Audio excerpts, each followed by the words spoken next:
자신 줄 알고 말씀을 교독해서 읽겠습니다. 내가 너희를 권하노니 이제는 안심하라. 너희 중 아무도 생명에는 아무런 손상이 없겠고 오직 100분이리라.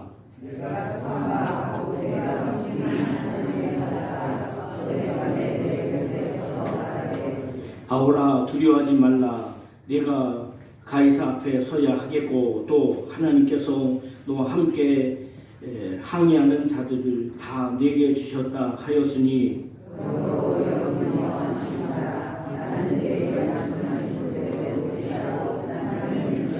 같이 읽습니다. 그런즉 우리가 반드시 한 섬에 걸리리라 하더라. 아멘. 이 시간에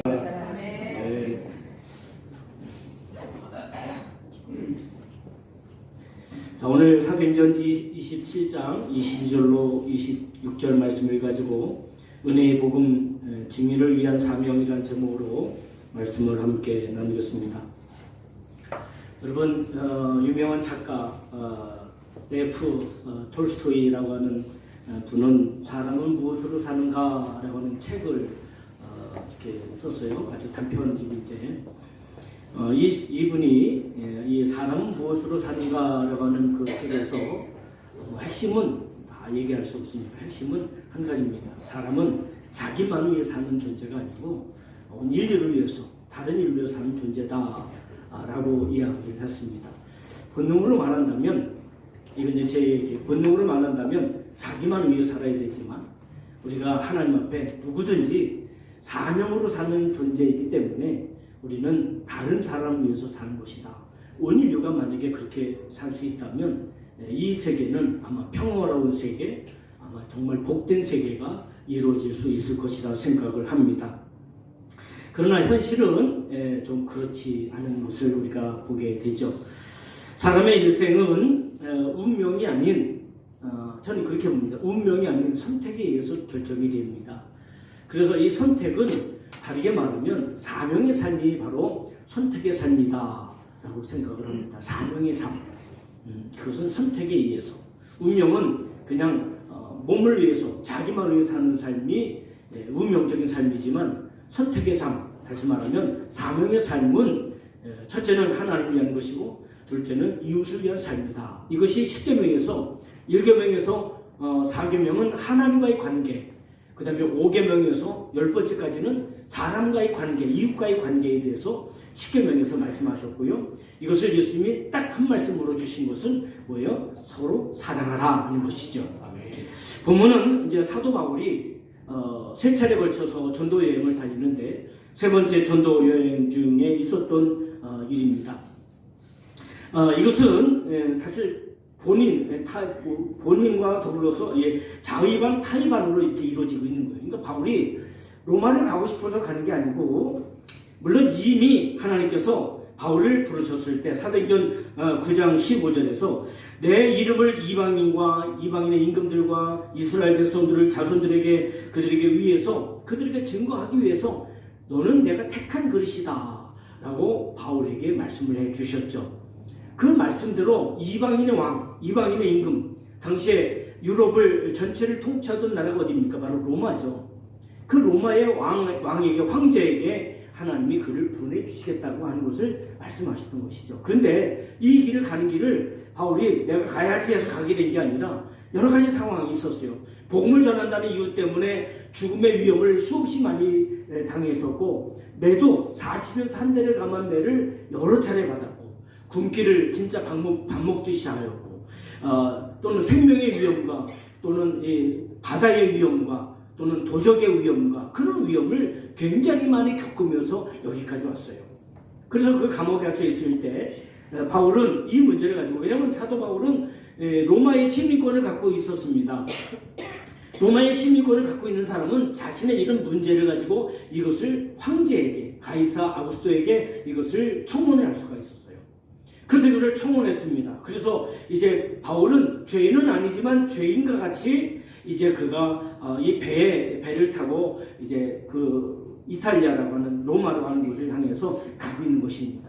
가는 중에 아주 큰 유라굴라라고 하는 엄청난 그런 태풍을 만나게 됩니다. 그 태풍으로 해서 배가 완전히 완전히 파괴가 되고 그들이 가지고 있었던 모든 짐들, 왜냐하면 옛날에도 그렇지만 지금도 그렇죠. 배가 어디 곳을 움직일 때는요, 거기에 많은 화물이 들어가게 됩니다. 그 화물을 다 버리고 겨우 목숨만 유지하는 그런 결과를 가져왔던 것이 이 항해의 결과였습니다. 사실 사도 바울은 이 문제로 인하여서 그들에게 말했어요. 이번에 겨울은 좀 위험함이 있습니다. 왜냐하면 바울은 기도하는 사람이었잖아요. 하나님 앞에 영감을 가지고 있는 사람이었단 말이에요. 그러니까 이번 항해는 굉장히 위험할 수 있습니다. 그러니 겨울을 지나서 가는 게 좋겠습니다 라고 하는 제의를 했어요. 그랬는데 당시에 바울과 그 일행을 이끌고 가는 백부장이 있었단 말이에요. 백부장은 100명의 군인을 거느리는 사람이죠. 그리고 이 배에 선장과 선주가 있었습니다. 이 의견을 듣는 거예요. 백부장이 선장과 선주의 이야기를 들어보는 거예요. 괜찮습니다. 우리는 갈 수 있습니다. 왜냐하면 선장이나 선주는 한 번이라도 더 이 항의를 해야 그들에게 생기는 게 더 많거든요. 그러니까 그렇게 우리는 갈 수 있습니다. 그리고 바울은 이번에는 안 가고 겨울을 지나고 가면 좋겠습니다 라는 제의를 했지만 이 백부장은 바울의 말보다는 선장과 선주의 말을 더 들었다, 더 믿었다라고 성경은 말씀하고 있고요. 그래서 그것 때문에 좀 무리한 그 항해를 시작을 합니다. 그 항해로 인하여서 그들이 결국은 많은 어려움을 겪게 되고요. 굉장히 많은 어려움을 겪게 되고, 그래서 조금 전에 말씀드린 것처럼 배가 완전히 다 파손이 되고 완전히 그들의 생명까지도 위험이 있었던 상황이 있었습니다. 그래서 그들이 상당히 두려운 가운데 있었고요. 일부는 수영을 잘하는 이들은 여기서 자기들만 도망 나가려고 됐고요. 별별 수단을 다 동원했을 때 하나님이 다 막으셨죠. 그리고 났을 때 하나님께서 바울에게 주신 말씀이 있습니다. 밤에 그거 기도하는 중에 하나님께서 말씀하시기를 이제 너희가 배나 너희들의 재산에는 손실이 있을 것이다. 그러나 생명에는 손상이 없을 것이다. 한 사람도 문제가 없을 것이다. 273명이라는 사람이 이 배에 276명이 이 배에 탔었는데 그들에게는 생명에는 손상이 없을 것이다 하는 말씀을 주셨고요. 근데 이 항해의 가장 중요한 핵심이 뭡니까? 로마를 가는 게 아니고 사실은 로마에 가서 바울이 로마의 가이사 아우구스토에게 재판을 받기 위해서가 아닙니다. 겉으로 볼 때는 그거지만 본질적인 것을 볼 때 이 항해는요, 사명 때문에 가는 거였습니다. 이미 사도행전 9장에 예수님께서 바울에게 말씀하셨던 것처럼 이방인과 임금들에게 말씀을 전하기 위해서 내가 너를 택했다라고 말씀하신 것처럼 그 역사를 이루시기 위해서 사실은 지금 죄인의 모습으로 가지만 이거는 하나님께서 그를 이끌어 가시는 하나의 과정이다라는 소리가 알 수 있습니다. 사명은 여러분 운명보다 더 강력한 능력이 있습니다. 사명은 운명보다 더 강력한 능력이 있습니다. 그래서 운명론적인 사람도 사명을 받으면 운명을 넘어설 수 있고 본능을 넘어설 수 있고 환경을 넘어설 수 있는 능력이 있음을 믿으시길 주의 이름으로 축복합니다. 이 사명이라는 말은 디아코니아소라고 말하고 있는데 그 말은 하나님께 특별히 부름받은 사람을 의미합니다. 그러니까 소명과 사명은 다르죠. 소명은 하나님께서 부르신 자고 사명은 하나님께서 어떤 일을 맡기신 겁니다. 그래서 이 사명이라는 말은 하나님의 심부름을 위해서 보냄받은 자다라고 하는 의미가 있습니다. 우리도 사실은 그런 의미 볼 때 우리도 모두 다 사명자인 것을 여러분이 기억하시기 바랍니다. 현재 이 땅에 존재하는 모든 사람, 모든 존재는 다 사명자입니다. 그래서 우리는 운명을 넘어야 되고 환경을 넘는 삶이 되어져야 되는 것을 여러분이 믿으시기 바랍니다. 그래서 그 사명이 무엇일까요? 그것은 바로 영혼 구원에 대한 사명이라는 것입니다. 늘 말씀드렸던 것처럼 이곳에 교회가 존재하는 이유, 구원받은 우리가 이 땅에 존재하는 이유 역시 마찬가지. 우리의 목적은 하나입니다. 바로 영혼 구원을 위해서. 하나님의 모든 역사와 모든 신경은 사실 거기에 집중이 되어 있어요. 물론 우리가 잘 사는 것도 중요하고 우리가 건강하게 사는 것도 중요하고 우리의 삶이 형통한 삶도 중요합니다. 그러나 영혼 구원이 주님에게는, 하나님에게는 가장 우선적이고 가장 중심적이고 가장 시급한 사역인 것을 우리가 알아야 합니다. 자, 그러면 이 사명은 무엇입니까? 사명은 하나님의 사랑입니다. 왜 그러냐면 사명은 우리에게 주고 자기 없는 나에게 무능한 나에게 주신 이 사명은 하나님의 사랑인 거예요. 주시지 않을 수도 있습니다. 근데 주신 것은 나를 사랑하셔서 나를 주의 일에 동참하게 하시고 하나님 앞에 쓸모있는 사람으로 나를 이끌어 가시기 위한 하나님의 사랑의 섭리인 것을 깨달으시길 주의 이름으로 축복합니다. 때때로 많은 사람들이 사명에 생각하기를 사명은 짐이야, 사명은 무거운 거야, 사명은 두려운 거야, 사명은 힘든 거야 라고 생각하지만 아닙니다. 사명은 하나님이 나를 사랑하시는 하나의 모습이고 하나의 표현이라는 사실을 기억하시길 바랍니다. 자격이 있어서가 아닙니다. 능력이 있어서가 아닙니다. 또는 모든 걸 갖추어서가 아닙니다. 그 모든 사명의 핵심은 바로 하나님의 사랑입니다. 그래서 이 사랑, 또 하나의 사랑이 있는데 그건 뭐냐면 이 사명을 행할 때 다른 사람의 혜택을 받습니다. 다른 사람의 영혼이 구원받습니다. 다른 사람이 이 일을 통해서 큰 은총을 입게 됩니다. 그래서 이 사명을 행할 때 이 사명으로 인해서 다른 사람에게 하나님의 사랑을 우리가 보여주고 하나님의 사랑을 나타내 줄 수 있는 여러분 축복의 통로인 것을 믿으시기 바랍니다. 그래서 한번 따라서 합니다. 사명은 하나님의 사랑이다. 네, 사명은 하나님의 사랑, 나를 사랑하시는 사랑, 또 나를 통해서 하나님의 사랑을 보여주고 나타내시기 위한 하나님의 사랑. 이 사명은 무엇입니까? 사명은 바로 하나님의 마음입니다. 그러니까 사명자는 뭐냐면 내가 해고프도 하는 거라고 생각하지만 사실은 본질적으로 보면 하나님의 마음이 내 마음에 들어와 있는 거예요. 그래서 그 하나님 마음이 나의 마음의 소원이 되고 하나님의 마음이 내 안에서 사명이 되고 하나님 마음이 나의 삶의 중심이 되는 것을 여러분이 기억하시기 바랍니다. 그래서 하나님은 한 영혼이라도 포기하지 않으십니다. 따라서 하십시오. 하나님은 내가 어려울 때도 혹은 죄 가운데 있을 때에도 절망 가운데 있을 때에도 나를 결코 포기하지 않으신다. 아멘. 여러분을 절대로 포기하지 않으신다는 겁니다. 내가 실수할 수도 있어요. 내가 잘못할 수도 있어요. 내가 부족할 수도 있습니다. 그러나 그렇다고 해서 하나님 나를 포기하시는 것이 아닙니다. 끝까지 성경을 보면 나타나 있습니다. 그럼에도 불구하고 돌아오지 않으니까 우리에게 어려움이 주어지는 거죠. 그래서 여러분 누가복음 19장 10절에 하나님은 예수님은 잃어버린 자를 찾아 구원하기 위해서 오셨다고 말씀하셨어요. 예수님 오신 목적, 우리에게 능력을 주고 우리에게 축복을 주고 우리에게 형통을 주시기 위해서만 아니라 가장 중요한 핵심은 잃어버린 자. 근데 때때로 내가 잃어버린 자가 될 때가 참 많아요. 하나님께 내가 잃어버린 자가 될 때가 참 많습니다. 살면서 사람을 만나고 환경 속에서 생활하다 보면 때로는 내가 자신이 소외감을 느낄 때가 있잖아. 외로움을 느낄 때가 있잖아. 고독함을 느낄 때가 있잖아. 그것이 깊어지면요 내가 잃어버린 자가 되는 거예요. 또 뭐라고 말씀합니까? 요한복음 6장 39절에 사람의 한 사람도 잃어버리지 아니하고 다 살리는 것이 하나님의 뜻이라고 주님의 뜻이라고 말씀하셨어요. 아멘. 결코 나를 잃어버리는 것은 하나님의 뜻이 아닙니다. 우리는 사람 때문에, 환경 때문에, 어떤 일 때문에 까짓 거 내가 하나님 믿지 않으면 되지, 내가 교회 안 나가면 되지, 내가 내 마음대로 살면 되지라고 말하지만 그거는 절대로 하나님의 뜻이 아닙니다. 하나님은 나를 잃어버리기 원치 않으십니다. 예, 그래서 여러분 하나님의 우리에게 주신 그 하나님이 주신 사명은 하나님의 마음이에요. 우리를 향한 마음, 우리 가정을 향한 마음, 우리 교회를 향한 마음, 이 민족을 향한 마음, 그 마음인 것을 믿으시길 주의 이름으로 축복합니다. 내가 재능이 있어서도 아니고 내가 능력이 있어서도 아니고 내가 다른 사람보다 또 특별히 뛰어난 게 있어서가 아니라 그 사명은 하나님의 마음인 거예요. 나를 통해서 하나님의 역사를 이루시고자 하는 그 마음.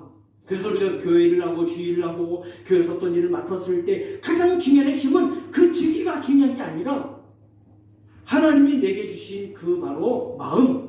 그래서 그 일을 통해서 마음을 가져야 돼요. 할렐루야. 내가 목사가 되었어요. 내가 목사네. 어깨에 힘줄 이유가 전혀 없습니다. 그럼 뭘 가져야 돼요? 하나님 마음. 하나님이 나를 목사를 세우신 이유다. 그 마음을 아는 것이 어떤 것보다도 중요합니다. 또 하나는 사명은 무엇입니까? 사명은 하나님과 하나님의 몽해를 같이 매는 것입니다. 따릅니다. 사명은 하나님의 몽해를 함께 매는 것이다. 하나님은 세상을 향해서, 인간을 향해서 늘 여러분 마음의 부담감 또는 마음의 몽해를 갖고 계세요. 나를 사랑하시기 때문에, 사랑하시기 때문에 갖는 몽해가 있어요, 하나님이. 그래서 이 몽해를 예수님이 지게 하셨어요, 먼저. 그리고 이 몽해를 우리와 함께 하시기 원하십니다. 그래서 여러분, 하늘의 사람으로 살게 하시는 그 은총이 이곳에 있다는 것을 믿으시길 주의 이름으로 축복합니다. 내가 죄인과 몽해 같이 메워보세요. 내가 악한 자와 함께 몽해를 메워보세요. 내가 산 자와 함께 몽해를 메워보세요. 우리는 같이 공동으로 그들과 함께 우리는 죄인이 되는 거예요. 그러나 오늘 우리가 하나님과 같이 몽해를 메기 때문에 비록 우리가 땅에서 나의 재능과 나의 가지고 있는 소유와 내가 가지고 있는 시간과 이 속에서 그 일을 하지만 이 일을 결과적으로 하나님과 함께하는 삶인 것을 믿으시길 주의 이름으로 축복합니다. 여러분이 찬양하고 여러분이 반주하고 여러분이 교회에서 봉사하고 청소하고 섬기고 음식을 섬기고 생활을 섬기는 이 모든 것들도 하나님과 같이 몽해를 같이 메고 있는 거예요. 그렇기 때문에 이 일은 사실은 겉으로 볼 때는 사람인 것 같고 겉으로 볼 때는 내가 좋아서 하고 또 누구 때문에 무엇 때문에 하는 것 같지만 실제적으로 이거는 하나님을 위해서 하는 하나님 나라의 일을 함께하고 있는 것을 여러분이 믿으시길 주의 이름으로 축복합니다. 이 사실을 모르고 신앙생활하면 인생의 신앙생활이 힘든 거예요. 물론 그렇게 하지 않아도 힘이 들긴 들겠지만 그 부분이 다르죠. 여러분, 아기를 이렇게 안아보면 아기를 처음에 잠깐 안는 거는 참 쉽죠. 근데 오래도록 안고 있으려면 굉장히 힘이 듭니다. 그래서 저희도 이제 이렇게 손주가 오면 저걸 안아달라 그래요. 안아주세요. 그냥 안아줘. 근데 조금 있다가 야, 업으면 안 되니? 내가 부르다. 왜? 업는 게 훨씬 더 덜 힘들거든요. 그래서 업으라 그래. 그래서 업어줘. 제가 업어줍니다. 업으라 그랬죠. 그 굉장히 그게 훨씬 더 좋습니다. 아주 푸근한 마음이 들고 아주 마음이 푸근함이 좋습니다. 근데 힘이 안 들겠어요? 힘들죠. 그래도 좋아요. 마음이 좋아요. 기분이 좋아요. 하나님 일도 마찬가지입니다. 주의 일도 마찬가지예요. 이 일이 하나님과 몽해를 함께 메고 있다는 사실을 여러분이 알고 여러분이 음식을 하고 청소를 하고 찬양을 하고 교회에서 섬기고 다른 사람을 섬기는 이 모든 일을 할 때 나는 지금 하나님과 같이 몽해를 메고 있는 거예요. 이 사명적인 사실을 안다면 여러분, 우리가 겉사람은 세상에 속했지만 우리 권사님 기도하신 것처럼 우리의 속사람이 하늘에 속한 사람이기 때문에 하늘의 일을 같이 감당하고 있는 것을 믿으시기를 주의 이름으로 축복합니다. 사명은 하나님의 능력으로 감당할 수 있는 일이 사명입니다. 그래서 예수님께서 예수 믿고 예수를 따르던 그 제자들에게 예수님이 이제 십자가에 죽으시고 부활하시고 승천하시기 전에 제자들에게 뭐라고 말씀하셨습니까? 너희는 예루살렘을 떠나지 말고 내가 약속한 것을 기다리라. 때가 되어서 너희가 성령을 받으리라. 성령을 받으면 너희가 예루살렘과 온 유대와 사마리아 땅까지 이르러서 내 증인이 되라 말씀하셨어요. 바로 나가라지 않고 그들을 기다리라. 언제까지? 하늘의 능력이 임할 때까지. 그래서 초대교회 사도행전 6장에 보게 되면 초대교회 성도들 교회의 직분을 세울 때 첫 번째 조건은 그 사람의 사회적인 외모적인 그런 조건이 아닙니다. 첫 번째 조건은 성령 충만입니다. 왜? 주의 일은 성령 충만하지 않고 감당할 수 없고 주님의 직분도 성령 충만하지 않고 감당할 수 없기 때문에 그렇습니다. 그래서 우리는 어떤 것보다도 성령 충만을 위해서 준비하는 것이 굉장히 중요하다는 사실을 여러분이 믿으시길 주의 이름으로 축복합니다. 여러분, 예루살렘을 떠나지 말고 내가 너희에게 약속한 성령을 기다리라. 성령은 하나님의 에너지예요. 성령은 하나님의 능력이에요. 성령은 하나님 자신입니다. 그 성령이 내 안에 들어와서 지난주에 말씀드린 것처럼 내 안에 들어서 내 속에서 거하고 계시다는 거예요. 잠깐 감동만 주시는 것이 아니라 내 안에 들어와서 아예 나와 함께하고 계시다고, 근데 그것이 영원토록 함께 계시다고 말씀하셨던 것을 보게 됩니다. 이유는 성령 충만을 통해서 우리가 진정한 사명자로서 그 일을 감당할 수 있기 때문입니다.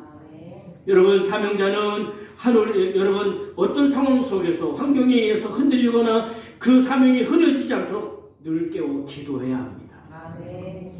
신앙인에 있어 기도는요, 정말 뭐 안 한다고 당장 안 한다고 죽거나 무슨 문제가 생기지 않아요. 그렇지만 기도는 성도를 성도되게 하고, 기도는 성도를 능력 있게 하고, 기도는 자신에게 주어진 사명이 흐리거나 변질되거나 그것이 나태해지지 않도록 하는 능력이 됩니다. 뭐 그렇다고 제가 기도 만능주의자는 아닙니다만은, 여러분 정말 자신을 사랑한다면, 정말 자신의 영혼을 사랑한다면, 정말 하나님과 내가 멍에를 같이 메고 있는 것을 믿는다면, 기도하는 일은 우리의 신앙에 매우 중요하다는 사실을 깨달으셔야 합니다. 그래서 여러분, 때로 우리가 힘들면 마음이 변하죠. 또 어떻게 해요? 네, 힘들어도 마음이 변하고, 너무 편안하면 어떻게 돼요? 나태해집니다. 또 이 일이 길어지면, 오래도록 지연되면 지루해집니다. 그래서 사명이 변하기 쉽고, 사명을 잃어버리기 쉽고, 사명이 흐려지기 쉽습니다. 그래서 이 일을 이겨내고 감당하려면 누구를 위해서가 아니라 자신을 위해서 여러분 기도하는 일에 최선을 다하시기 바랍니다. 사명자를 위해서 하나님이 도우심을 믿어야 합니다. 하나님은 사명자의 길인 오늘 바울이 로마를 하는 이 로마행을 위해서 하나님은 사람을 준비하셨어요. 왜냐하면 이제 바울이 이 로마를 가는 그 배를 타기 전에 당시에 사도 바울이 전하는 복음이 싫어서 바울을 죽이려고 하는 사람이 무려 40여 명이, 우리가 저 인간을 죽이기 전에는 먹지도 않고 마시지도 않겠다, 그렇게 결심하고 바울을 죽이기 위해서 그룹을 형성한 사람이 40여 명이나 있었어요. 근데 하나님께서 그것을 아시고 이 로마의 군대를 동원하시는 거예요. 그래서 그들로부터 그를 보호하십니다. 사도 바울의 사역을 보면요, 사람도 동원하시죠, 배도 준비하시죠, 또 군사도 준비하시죠, 또 태풍도 때로는 준비했어요. 우리가 볼 때 태풍은 굉장히 어려운 일이고 그들을 위험스럽게 했던 일이었지만, 여러분 이 태풍 때문에 바울이 명이 탔습니다. 어떻게, 여러분 지난밤에 하나님이 나에게 말씀해 주셨습니다. 배와 여러분 우리의 재산에는 조금 손상이 많이 있겠지만, 그러나 여러분의 생명은 한 사람도 전혀 문제가 없습니다. 이 일 때문에요, 바울이 이 일 때문에 그가 멜리데 섬이라는 곳에서 이렇게 이제 거하게 되거든요. 거기 있을 때도 마찬가지고, 그가 로마에 갔을 때도 로마에서 복음을 전하면서 때로는 감옥에 갇혀 있을 때도 있었거든요. 그럴 때도 이 같이 있던 군인들이 바울을 도와요. 우리가 볼 때는, 현실로 볼 때, 일 잘 돼서 좋다, 나 행복해서 좋다, 사람들이 나 좋아해서 좋다, 그렇게 생각하지만 아닙니다. 때로는 사람들이 나를 미워해도 그것이 복이 될 수 있고, 일이 때는 안 될 때도 그것이 나에게 복이 될 수 있고. 할렐루야. 하나님은요, 어떤 일이든지 우리에게 거저 주시고 그냥 스쳐 지나가듯이 주는 게 없어요. 때로는 경험을 주시고, 때로는 그 일을 통해서 하나님 우리를 훈련시키시고, 때로는 그 일을 통해서 우리를 더 복되고 능력 있게 하시는 일들이 많이 있습니다. 그래서 때로는 멜리데 섬이라는 곳에 이제 여기 섬에 머무를 것이다라고 말씀하시잖아요. 그들이 이제 멜리데 섬이라는 곳에 머물게 됩니다. 근데 거기에 보면 보블리오라고 하는 사람이 그 섬의 성주에 쉽게 말합니다. 그런데 그 사람의 아버지가 병이 걸려 있었어요. 근데 그 병 때문에 어떤 일이 벌어지면 바울이 그를 위해서 기도해줘요. 당시에는 그 병은 고칠 수 없는 병이었습니다. 근데 그 병 때문에 이 사람이 섬의 주인의 아버지가 고침 받아요. 또 그곳에 가서 너무 추워서 불을 피워서 이렇게 있었는데, 이제 나무에 불을 피워서 불이 다 타가니까 바울이 옆에 있는 나무를 집어다가 거기다 불을 딱 갖다 놓는 사이에 뜨거우니까 거기에 뭐가 있었냐면 나무 속에 뱀이 있었던 거예요. 독사가. 바울의 손을 딱 물었어요. 물어서 이렇게 했는데 뱀이 덜렁덜렁 걸렸던 거예요. 흔들어서 뱀의 그것을 이렇게 털어냈다고 했어요. 근데 그 뱀은 맹독석 있는 뱀이었어요. 그 당시 사람들이 생각하기를, 이 사람이 진짜 죄인인가 보다. 왜? 독사도 저를 물은 거 보니까 이 사람은 진짜 죄인인가 보다. 저 사람 이제 곧 죽겠구나. 보통 자료에 의하면 그 뱀에 물리면 5분 안에 몸이 붓기 시작해서 곧이어서 곧 죽는 것이 이 뱀의 독이 맹독성 뱀이었어요. 그런데 시간이 지나도 얼굴도 붓지 않고 시간이 지나도 죽지 않는 거예요. 그러니까 당시에 이 멜리데 섬에 있던 사람들이, 이 사람 신이다. 그래서 그 앞에 다 무릎을 꿇고 다 절을 하는 거예요. 신이시니까 바울이, 아닙니다. 나는 신이 아닙니다. 하나님이 나에게 이런 은혜를 주셨습니다. 그래서 그 뱀으로부터, 그러니까 이 독사를 물린 그 뱀 때문에 그 섬에 있는 모든 사람들이 바울을 존경했죠. 그래서 복음을 전하고 사명을 행하는데 그 일이 엄청난 도움이 되어지는 겁니다. 어떤 것 하나도, 심지어는 뱀조차도, 심지어는 병자조차도, 심지어는 풍랑조차도, 심지어는 배가 깨지는 것조차도, 심지어는 군인조차도 사실은 우리가 보면 부정적이고 어두운 거지만 이것이 오히려 바울에게 빛이 되어지고 오히려 바울에게 이것이 긍정적인 요소가 되었다는 것을 우리가 알 수 있습니다. 그러니까 우리가 인생을 살면서 때로는 내가 생각하지 못했던, 내가 기대하지 않았던 어려움이 주어지고 태풍이 몰아치고 불행이 주어진다 할지라도 그런 것 때문에 우리가 그것 때문에 절망하고 좌절할 것이 아니라 그것을 통해서 이루실 하나님을 기대하는 거예요. 우리에게 사명은 생명을 유지하는 생명 유지 장치라고 생각합니다. 조금 이해가 안 되죠. 사명은 다른 거예요. 사명은 나의 생명을 유지하는 생명 유지 장치다. 왜 그러냐면요, 바울이 정말 어려운 일을 많이 하셨어요. 우리가 사도행전도 보고 이제 바울 서신을 보게 되면요, 사도 바울이 얼마나 많이 매를 많이 맞고 또 굶기도 많이 하고 때로는 강도의 위험과 배의 위험과 여러 가지 환경의 위험을 그렇게 많이 당했어요. 그런데 바울에게 있어서 이 사명은 저는 생명 유지 장치였다고 봅니다. 왜냐하면 사도 바울은 사명이 있었어요. 어디? 로마에 가야 하고 로마에 가서 복음을 줘야 될 사명이 있었던 겁니다. 그래서 바울은요, 죽을래야 죽을 수도 없고 죽지도 않고 그가 생명이 유지된 것은 그렇게 많은 어려움과 시련과 아픔 속에서도 그가 생명을 유지하는 것은 그가 사명자였기 때문에 그렇습니다. 오늘 본문 20절에 아무도 생명에는 아무런 손상이 없겠고 라고 말씀하고 있습니다. 이미 바울은 백부장에게 겨울이 지나서 출항할 것을 권고했지만 그들은 듣지 않았었죠. 선장과 선주의 말을 더 믿었다고 했습니다. 사도행전 27장 10절에서 보면 배가 위험하고 생명의 위험과 많은 손해를 봅니다 라고 했음에도 불구하고 그들은 이 어려운 일을 강행하거든요. 그런데 그 강행하는 것이 결국은 사도 바울에게 또 다른 역사가 됐다는 거죠. 그래서 저는 그렇게 봅니다. 저는 그렇게 말합니다.